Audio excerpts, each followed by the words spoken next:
우리는 은혜로 구원을 얻고 우리는 의롭게 된 것도 하나님의 은혜다.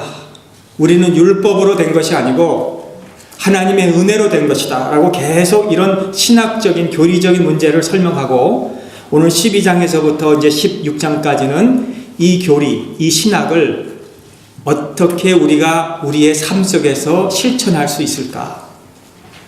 그러므로 여기 그렇게 시작하고 있어요. 여러분, 그러므로 우리가 이 신학적인 교리를 어떻게 우리가 삶 속에서, 그리스도인의 삶 속에서 우리가 다룰 수 있을까? 은혜의 진리를 이해하지 못하면 우리 살 수 없어요. 오늘 저와 여러분들은 하나도 하나님 앞에 의로운 사람이라고 우리는 생각하지 않습니다. 물론 우리가 신앙생활 잘하려고 애쓰고 하나님 앞에 죄를 짓지 않으려고 애쓰지만, 저 서 있는 저도 마찬가지지만 우리 모두는 하나님 앞에 의롭지 못해요. 우리는 하나님의 은혜로 오늘 이 자리에 나온 거예요. 하나님의 은혜가 아니면 우리는 하나님 앞에 나올 수가 없는 자들이에요. 그래서 사도 바울도 하나님의 이 은혜, 이 진리, 하나님의 은혜의 주권, 하나님의 자비, 하나님의 이 자비를 우리가 깨닫지 못하면 우리는 하나님 앞에서 어떻게 살 수 있는지 우리는 모른다는 거예요. 오늘 먼저 여기에 기초는 하나님의 자비를 말씀해 주고 있습니다. 그리스도의 삶의 출발점은 오늘 하나님의 자비예요. 그러므로 형제들아, 내가 하나님의 모든 자비하심으로 너희를 권하노니. 하나님을 위해서 살고 하나님 내가 사랑하고 하나님 순종하고 하나님 말씀 즐거워하도록 우리가 살아야 되지만, 우리가 그렇게 살기 위해서는 하나님의 mercy, 하나님의 자비를 우리가 알아야 된다는 거예요. 여기 바울이 그리스도의 삶은 은혜와 이 자비의 기초되는 거예요. 기초. 하나님의 자비를 보면은 우리가 하나님 앞에 드리게 되고, 시간도 드리고 우리의 봉사도 드리고 우리의 물질도 드리고, 하나님의 자비를 깨닫지 못하면 우리가 드리는 우리의 봉사나 헌신이나 물질이나 예배가 어떻게 보면은 하나의 어블리게이션이 될 수가 있는 거예요. 하나님, 제가 이렇게 하나님 앞에 예배 드립니다. 오늘 하나님, 내가 이렇게 나와서 놀러 가지 않고 주님 앞에 예배 드렸으니까 알아서 잘 책임져 주시고 보답해 주세요 라고 된다는 거예요. 사도 바울은 오늘 우리가 자비로 하나님 앞에 예배 드리는 이것은 하나님이 우리에게 그렇게 은혜를 주셔서 오늘 저희들이 이렇게 나왔습니다. 저희들이 예배를 드립니다. 하나님, 내가 잘하면 하나님 순종하면 잘해주시고, 내가 좀 순종하지 못하면 하나님 나에게 벌 주시고, 그런 하나님께 우리가 나온 것이 아니고 이미 하나님께서 우리에게 베풀어 주신 은혜가 있기에 우리가 이렇게 예배를 기쁨으로 드립니다. 받아주세요라고 한다는 거예요. 하나님을 사랑하고 하나님께 순종하고 하나님의 말씀을 사랑하고 우리가 그리스도의 삶을 우리가 살도록 노력하는 것은 오늘 이 첫 번째 하나님의 자비입니다. 아멘. 둘째는 그 다음 문구를 주목하십시오. 우리에게 무엇을 하라고 말씀합니까? 하나님께 받을 만한 거룩한 산 제사를 드리라. 여기에서 드리라, 이것은 한 번, 두 번 드리고 마는 것이 아니고 계속 드리라는 거예요. 우리가 하나님 앞에 드리는 것은 오케이, 하나님, 제가 하나님이 나한테 이렇게 은혜를 주셨으니까 내가 이번에 하나님 이렇게 드리겠습니다 하고 다음에 드리지 마는 게 아니라는 거예요. 여러분, 하나님 앞에 우리가 이렇게 예배 매주일 나와서 드리는 거, 이거 가치가 있습니다. worship. 이 worship은 worthship, 가치 있는 데서 드린다 이 말 아닙니까? 우리의 예배의 대상은 하나님이며 살아계신 하나님이에요. 우리가 하나님 앞에 오늘 이 예배 드리는 것을 사람에게 보이려고, 내 체면 때문에 아니면 내 의무감 때문에 드리는 것이 아니고 하나님이 받으시는 것으로 우리가 알고 나와서 우리가 앉아 있는 거예요. 여러분, 바른 예배 드리세요. 그러면 하나님이 여러분의 예배를 영광을 받으시는 거예요. 여러분의 그 예배를 받으시고 여러분에게 기쁨과 평강을 여러분 마음속에 주세요. 혹시 우리 마음속에 오늘 나와서 예배 드리면서도 혹시 우리 마음속에 평안이 없고 기쁨이 없고 내가 왜 이렇게 하나님 앞에 매주 드리는가, 혹시 그런 의문이 있습니까? 여러분, 살아계신 하나님께서 오늘 나의 예배를 가치 있게 받아주신다는 걸 믿고 기쁨으로 하나님 앞에 드리시기를 바랍니다. 시편 29편 2절에 여호와의 이름에 합당한 영광을 돌리며 거룩한 옷을 입고 여호와께 경배할지니라. 오늘 우리 예배는 절대로 사람 만나러 온 것도 아니고 감정 순화나 교양을 위해서 나온 것도 아니고 습관적으로 나온 것도 아니고 오늘 하나님의 임재의 자리, 오늘 하나님이 이곳에 우리와 함께 하시는 이 자리, 무엇보다도 그런 마음과 그런 자세로 우리가 하나님 앞에 산 제사를 드릴 수 있기를 바라요. 여러분, 중세 교회 때요, 미들에이지 때에 예배 의식이 너무 있었어요. 그때는 전통과 의식의 껍질로 가득 차 있는 형식을 예배를 드렸기 때문에 하나님의 말씀과 하나님의 역사는 그 자리에 없었어요. 그런데 종교 개혁은 무엇입니까? 그 가르쳐줬던 하나님의 말씀을, 하나님은 영이시기 때문에 우리의 예배를 어떤 형식의 껍질로 드리는 것이 아니고 다시 우리가 하나님의 말씀 안에서 우리가 진정한 예배를 드리는 것을 찾는 것에 대해서 종교개혁이 시작한 것입니다. 그래서 칼빈은 이 점을 철저하게 시행하여서 하나님의 말씀을 전하는 강단을 중간에 놓고, 그리고 다른 일제 모든 것들은 허락하지 않았어요. 오레간도 허락하지 않고 피아노도 허락하지 않고 성가대도 없고, 오직 이 예배가 하나님 앞에 드리는 예배이기 때문에 하나님 말씀으로 우리가 참으로 하나님 앞에 그 은혜를 받고 또 우리가 하나님 앞에 나올 수 있는 그런 것으로 해서 다 모든 것들은 다 제거해 버렸어요. 오늘 우리가 이 예배 앞에 하나님 말씀으로 우리가 오늘 다시 재충전되고 우리가 주님이 나의 길이요 진리요 생명인 것을 우리 깨닫는 그런 우리의 산 예배가 될 수 있기를 바라요. 그래서 우리 삶 자체가 하나님 앞에 제사가 되어야 돼요. 제사가, 산 제물, 제사. 여러분, 제사는 무엇입니까? 우리는 지금 무슨 동물을 갖다가 여기서 희생으로 제사를 드리지 않지만 여기서 산 제사라는 사도 바울의 의미가 무엇일까요? 구약의 제물은 흠이 없는 제물이었어요. 이 번제물은 형편에 따라서 드렸어요. 부자는 황소를 드리고, 돈이 좀 적게 있는 사람은, 중간 있는 사람은 영소나 양을 드리고, 가난한 사람은 비둘기를 드렸어요. 그러나 중요한 것은 그 제물에 흠이 없어야 됐었어요. 하나님은 물질, 그 양을 보시지 않고 정성을 보시는 거예요. 우리가 하나님 앞에 제사가 되는 것은 하나님, 나는 이만큼 드렸습니다, 적게 이만큼 드렸습니다가 아니고 하나님은 오늘 우리의 정성을 보신다는 거예요. 지나치게 우리가 빚을 많이 내서 하나님 이거 하나님 앞에 드립니다, 그래도 안 되고요. 여러분, 가인이요 하나님 앞에 예물을 드렸지만 하나님이 그 예배를 받지 않으셨어요. 양의 문제가 아니에요. 또 우리가 인색해서도 안 돼요. 하나님이 나에게 이만큼 많이 주셨는데 하나님 요거만 드립니다, 그래서도 안 돼요. 제물은 정성으로 흠이 없이 우리가 드려야 되는 거예요.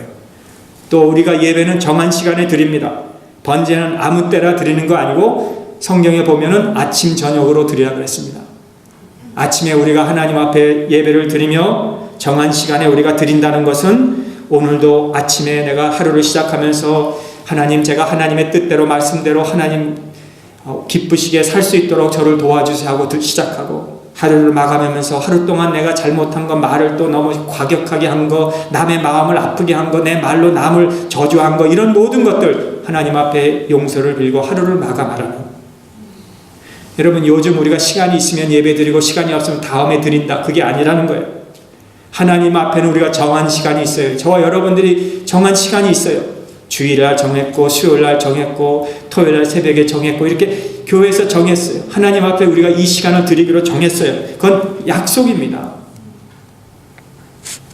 하나님 앞에 약속한 시간은 우리가 변호사나 의사에게 우리가 찾아서 만나기로 하는 그 약속 시간, 어포인트먼트 시간을 우리가 어떻게 하더라도 노력하면서 그걸 지키려고 애쓰는 것 같이, 여러분, 하나님과 우리가 약속한 이 시간은 우리가 자유롭게 생각하고 마음대로 변경하는 것이 아니라 하나님 앞에 이 시간을 먼저 지키고 그 다음에 나머지 우리의 삶의 시간을 우리가 지켜나가는, 약속하면서 지키는 거라는 거죠. 여러분, 예배 시간을 우리가 생명같이 귀하게 여기실 수 있기를 간절히 바랍니다. 우리 선진들이 이 예배 시간을 지키다가 순교도 하고 감옥에도 가고 매를 맞기도 하고 가정도 다 떠나고 됐어요. 우리가 이 예배의 정한 시간을 중요하게 지킬 수 있는 저와 여러분 될 수 있기를 바라요. 그리고 제물은 드리는 거예요. 산 제사라는 것은 내가 여기서 산 제물로 하나님 앞에 드린 것은 드린 것으로 끝나는 거예요. 하나님, 제가 이렇게 오늘 하나님 앞에 귀한 것을 드렸으니까 하나님 저에게 또 좋은 것으로, 우리 자녀들에게 좋은 것으로 우리 목적에 이루어올 수 있도록 꼭 도와주세요. 그게 아니라는 거예요. 하나님 앞에 드리고 우리가 투자한다, 이익을 보겠다라고 그렇게 드리는 게 아니라는 거예요. 물론 우리가 하나님 앞에 바치면 하나님이 우리에게 복을 주시는 건 사실이에요. 복을 주시는 것은 하나님의 일이고 우리는 다만 하나님 앞에 드리는 것으로 우리가 그냥 만족해야 된다는 거예요. 여러분, 세상에서요, 드라마 같은 거, 요즘 한국 드라마가 인기죠. 예, 저 베트남이나 저 어디 중국에서도 우리 한국 드라마만 떴다 하면은 그저 돈을 얼마도 내고도 본다. 왜? 재미있어서 그래요. 한국 드라마 재밌죠? 하나도 재밌어 하는 그런 표정을 안 하네. 드라마를 보면 재미라도 있죠. 또 무슨 낚시를 한다든지 무슨 운동을 한다든지 하면 재밌어요, 안 재밌어요? 예? 뭐 산보를 간다든지 재밌잖아요. 그런 거 하면은 고기라도 잡잖아요. 고기를 낚시로 하면. 그런데 하나님 앞에 드리는 이 예배, 이건 어떻습니까, 우리가? 중요한 것은 하나님 앞에 우리가 이렇게 예배를 드릴 때, 그렇죠? 하나님께 기록이 된다는 거예요. 하나님이 다 기억하신다는 거예요. 비록 우리가 무슨 재미있고 뭐 얻는 거 없이 돌아간다 할지라도 하나님께 우리가 나와서 이렇게 앉아서 예배 드리는 이 시간을 하나님은 우리가 이 세상의 빛과 소금이 될 수 있도록 하나님 앞에 드려지는 제물을 하나님 기억하시고 우리에게 큰 은혜를 주시는 거예요. 여러분, 거룩이라는 단어, 거룩한 산제사, 거룩이라는 이 단어는 자른다 이 말이에요. 자른다. 여러분, 우리가 신앙생활 하면서 그저 물에 타면 물이고 뭐 기름에 타면 기름이 아니고 우리는 하나님 앞에 선택과 결단이 우리에게 있어야 돼요. 오늘 이렇게 예배 드리는 시간에 하나님의 말씀으로 이렇게 우리에게 주시는구나 나에게 하면 우리가 그걸 받고 우리가 결단이 있어야 되는 거예요. 그게 거룩입니다. 여러분, 번제물이나 소나 양이나 염소나 비둘기는 다 가죽을 벗겨요. 그리고 목을 자르고 각을 뜨고 내장과 정갱이는 다 물로 씻고 그 다음에는 정결 의식을 다 한 다음에는 하나님 앞에 다 드리는 거예요. 여러분, 예배는요, 우리가 이 세상에 살면서 얼마나 세상이 더러워요. 얼마나 세상이 우리를 오염시켜요. 그래서 우리가 예배 드릴 때에 하나님 앞에 나올 때 우리 모든 더러운 겉모습을 우리가 떼어내고 우리의 위선과 죄악된 요소들을 다 자른 후에 하나님 앞에 신령과 진정으로 우리가 드리는 이 예배를 하나님이 받으신다는 거예요. 시편 기자는 시편 29편 12절에서 거룩한 옷을 입고 여호와께 경배하라는 그 말씀이 바로 우리의 몸을 씻고 하나님 앞에 합당한 예배를 드리라는 그 말씀을 우리에게 허락해 주셨습니다. 사랑하는 우리 성도 여러분, 우리가 매번마다 드리는 이 예배에 하나님 앞에 거룩한 예배, 산제사로 우리가 드려질 때 하나님께서 여러분의 예배를 받으시고 기억하셔 주실 줄을 믿습니다. 세상이 변해요. 그러나 우리는 늘 하나님 앞에 기쁜 예배를 드리도록 노력해야 돼요. 너의 몸을 하나님이 기뻐하시는 거룩한 제사로 드리라. 너희 자신을 드리라. 여러분, 우리는 사도 바울이 이 옛날에 구약에 드린 이 번제에 대해서는 잘 모르지만 오늘 사도 바울이 이 로마서에 있는 성도들에게 이 편지를 보냈을 때는 이 희생 제물을 어떻게 각을 뜨고 어떻게 불에 태우고 어떻게 그렇게 막 준비를 해서 하나님 앞에 드려야 되는지를 잘 알고 있던 때였어요. 그런데 사도 바울이 뭐라고 말합니까? 너의 자신을 드리라. 너의 자신을 희생하라. 여러분, 오늘 우리는 우리를 우리의 것으로 생각해요. 나는 내 것이다. 우리 자녀 내 자녀다. 우리의 물질, 우리의 사업 이건 내 거다. 그러나 하나님은 우리의 자신을 하나님 앞에 희생하라 그렇게 말씀하고 있어요. 그렇게 하실 수 있겠습니까? 여러분, 못해요. 우리는. 하나님, 내가 여기까지만 하지요. 더 이상 묻지 마세요. 우리는 이렇게는 할 수 있어요. 그런데 오늘 사도 바울은 우리의 희생을, 우리의 자신을 희생하라 이렇게 말씀하고 있어요. 그게 무슨 말일까요? 우리가 이 존 켈빈이 제네바에서 사역을 했다가요, 2년 정도 하니까 그 제네바 교회에서 쫓겨났어요. 가라고, 우리 너 싫다고. 그래서 제네바 교회에서 눈물을 흘리면서 칼빈이 마음 아파하면서 떠나요. 그런데 2년 후에 스트로복에서 그가 사역을 잘하고 성장시키고 있을 때 편지가 왔어요. 제네바로 제발 돌아오라고. 그랬을 때 이 존 켈빈이 자기 사랑하는 친구에게 편지를 보내요. 베자야, 지금 제네바에서 나를 오라고 하는데 나는 죽을지언정 난 제네바로 가기 싫다. 그런데 나는 간다. 여러분, 그게 희생이에요. 여러분, 존 켈빈이 그렇게 자기를 쫓아낸 교회를 가기 싫었지만 하나님의 뜻이 거기에 있다면 저는 죽고 싶은 마음이라도 저는 그곳에 가겠다는. 오늘 구원이, 여러분, 우리 구원받은 구원이 무료이죠. 무료. 여러분, 저와 여러분들이 그냥 구원을 받았어요. 뭐 지불한 거 없이 그저 예수님 내가 믿습니다 하고 내가 구원을 받았어요. 그러나 우리가 이 구원받은 은혜로 이제는 우리는 우리의 것이 되지 아니하고 이제는 주님의 것, 하나님의 것이 되었어요. 그래서 우리는 우리를 하나님 앞에 바치는 희생 제물이 바로 저와 여러분들의 영적 예배가 되는 것입니다. 제가 지난 주중에 우리 교회 아버님 한 분을 신방했어요. 네, 스트로크가 오셨어요. 네, 스트로크가 오셔서 말은 못 하시는데 이렇게 표현을 잘 하시고 이제 잘 회복이 되셨어요. 그래서 제가 가서 이렇게 참 반갑게 만나서 너무 감사했는데 저에게 이래요. 표현으로 나 이제 나가겠다는 거예요. 그래서 어디로 가시겠습니까? 그랬더니 교회로 오신다는 거예요. 그랬더니 그렇다고 끄떡끄떡거리셨어요. 저는 서로 손 꼭 잡으시고 나 여기서 나가면 나 교회 나가겠습니다. 당신 교회 이렇게 말씀했어요. 그래서 제가 얼마나 감격했는지 몰라요. 그래서 기도 간절히 했어요. 손잡고 기도 간절히 했고 저에게 막 손을 갖다가 입에다 이렇게 대셨어요. 너무 고마워하셨어요. 제가 생각했어요. 이게 예배구나.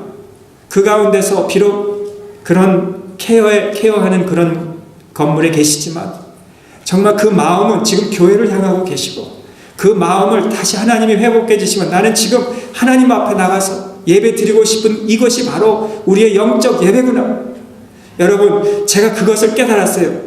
아둘람 굴에서 그 다윗이 그 부하들이 떠온 그 물을 먹지를 못해서 거기에다 부으면서 하나님 앞에 감격적으로 드린 그 예배가 바로 그런 것이구나. 여러분, 우리 영적 예배가 무엇입니까? 꼭 이렇게 성전에 나와서 앉아야 드려야 예배입니까? 꼭 이렇게 건물 안에서 우리가 찬송 부르고 기타를 치고 반주해서 우리가 드리는 것이 예배입니까? 아니에요. 우리의 매일 삶 속에서 우리는 주님과 함께 영적 예배를 드리는 거예요. 라트비아에서 한 목사님이 설교 끝난 후에 강도가 들어왔어요. 그를 앉혔어요. 45분 동안 등에다 칼을 대고 있었어요. 그 목사님이 간증을 하셨어요. 나는 어느 순간이라도 그 칼에 난 죽을 수 있다고 45분 동안 앉아서 생각을 하고 있었대요. 그러면서 그 가운데서 예수님을 생각했대요. 예수님이 나를 위해서 고난을 이렇게 받으셨구나. 강도 당하는 그 가운데서 그리스도의 고통을 생각하고 그를 대신해서 그리스도께서 자기를 위해서 받으신 고난을 생각하고 하나님의 은혜를 생각할 때가 그 목사님의 예배였다는 거예요. 오늘 사도 바울이 말하는 저와 여러분들에게 원하는 것이 무엇입니까? 하루 24시간, 일주일 7일간 1년 365일 동안 우리가 예배를 드리는 크리스찬의 삶을 원하시는 거예요. 예배. 평범한 시간이나 특별한 시간이나 우리가 그저 매일 반복되는 일이나 아니면 특별한 이번 졸업식 때 이렇게 자녀들이 졸업하고 졸업식에 가서 자녀들이 그 디플로마를 받는 것을 보면서 참 기뻐하는 그런 감격의 시간이나 우리는 무엇을 하든지 늘 예배, 하나님 앞에 예배하는 삶. 번제물은 아침 저녁으로 드려야 하지만 제사장은 그 번제단의 불을 24시간 끄지 말아야 했어요. 그래서 그 번제단의 불을 꺼지면은 하나님과 백성들과의 영적 교제가 단절되기 때문에 항상 제사장은 나무를 준비해 놨어요. 밤이라도 꺼지지 않기 위해서. 베드로 사도는 그 나무에 달리신 예수 그리스도라고 상징한 것처럼 주일날 우리가 예배드리고 오늘 교회를 나가는 그래서 6일 동안 우리가 다 감격을 잃어버리고 식어지고 그러는 것이 아니고, 그렇게 하면요 우리 다음 주일날 와서 또 예배드리려면 힘이 들어요. 그 불을 다시 피워야 되니까. 그러나 오늘 여러분들이 예배드리고 이 문턱을 나가는 순간부터 우리는 매일 그리스도의 십자가, 나무에 달리신 예수님을 생각하면서 우리의 불을 끄지 말고 다음 주일에 올 때 또다시 그 불을 계속 헐벌 붙여서 날마다 우리의 예배가 하나님 앞에 드리는 영적 예배가 될 수 있기를 주님의 이름으로 축원합니다. 지미 카터 대통령이 선거 때, 오래전이죠, 대통령이 선거 때에 주일이면 꼭 비행기 타고 자기 고향에 가서 그 시골 교회당에서 예배를 드렸다는 거예요. 그가 선교 때니까 얼마나 바빴겠어요. 펀드레이징도 해야 되고 나가서 연설도 해야 되고 하는데, 가까운 지역에 가서 그냥 큰 교회를 가서 잠깐 예배 드리고 또 나머지 일을 하면 얼마나 유용하겠어요. 그런데 그는 꼭 자기의 시골 고향에서 예배를 드리려고 노력을 많이 했다는 것. 여러분, 우리가 예배를 드린다고 드리면서 정말 그 중요하게 우리가 예배를 지키면 하나님께서 우리의 모든 문제나 또 우리 자녀들의 가는 길을 하나님께서 지켜주실 것을 믿습니다. 또 여기서 네 번째는 2절에서 이 부정적인 말씀을 하고 있어요. 여기에는 우리가 do not 해야 되지 말 것을 말씀해 줘요. 여기에 보면 너희는 이 세대를 본받지 말라. 여러분, 우리가 세상에서 살 때에 이렇게 자꾸 이렇게 부정적인 말 하면 싫어하잖아요. 누가 don't do that 하면 싫어하잖아요. That's not good 하면 싫어하잖아요. 그런데 사도 바울은 늘 우리에게 긍정적인 면도 주지만은 하지 말라는 이 부정적인 면도 우리에게 말씀해 주고 있다는 거예요. 이 세대를 본받지 마십시오. 이 세대가 뭡니까? 이 세상에 사는 모든 것들이 다 우리의 신앙을 오염시키고 우리의 신앙을 떨어지게 하는데, 이 세대의 형식을 본받지 말라 이 말이에요. 이 형식. 우리는 내용은 하나님 말씀, 진리, 이런 교리, 신앙, 이런 것을 율법, 이런 거를 이렇게 교리를 하지만 형식은요, 이 시대에 맞춰서 우리가 바꿔야 돼요. 형식에 맞춰서 우리 자녀들도 좀 이렇게 이 시대에 맞게 우리가 가르쳐야 돼요라고 하지만요, 우리가 형식을 바꾸다가 보면 우리의 내용까지도 바꿀 수가 있는 거예요. 여기에 오직 마음을 새롭게 함으로 변화를 받으라. 여러분, 우리의 마음이 어떻게 새롭게 됩니까? 우리가 옷을 새롭게 갈아입는다고 마음이 새롭게 됩니까? 우리가 무슨 1년 새해 시작하기 전 레솔루션, 나는 새해 이렇게 하겠습니다고 한다고 우리가 새롭게 됩니까? 우리의 마음과 우리의 삶의 새롭게 됨은 하나님의 말씀밖에 없어요. 하나님의 말씀의 통제, 그 영향 아래서 우리가 재창조되어야 돼요. 그래서 우리가 말씀을 강조합니다. 하나님의 말씀이 우리를 변화시켜 주는 거죠. 마틴 루터가 이 울음수 회의에서 나의 양심은 하나님의 말씀에 사로잡혀 있다라고 그렇게 하면서 절대로 나는 이 95개 문조를 나는 변경시킬 수 없다라고 그렇게 고백을 했어요. 하나님은 우리에게 그거 원해요. 우리가 새롭게 되기를 하나님의 말씀으로. 저도 그걸 원해요. 하나님의 말씀으로 새롭게 되기를. 여러분, 우리가 하나님의 말씀으로 우리 자녀들이 새롭게 되기를, 하나님의 말씀으로 우리 구역장님들이 새롭게 되기를, 우리 장로님들이 새롭게 되기를, 우리 권사님들이, 집사님들이 새롭게 되기를 원해요. 그것을 우리 크리스천들의 삶 속에서 찾아야 되는 거예요. 마지막 한 가지는 여기 2절에서 또 하나님의 선하시고 온전하신 뜻이 무엇인지 분별하도록 하라. 여러분, 이 세상에서 우리가 분별할 수 있는 것이 필요하다고 느끼지 않습니까? 무엇이 옳은 것인지 무엇이 그릇된 것인지 우리가 분별하기가 참 어렵잖아요. 그러나 하나님이 우리가 그런 분별된 삶을 살기를 원하시는 거예요. 오늘 저는 기도합니다.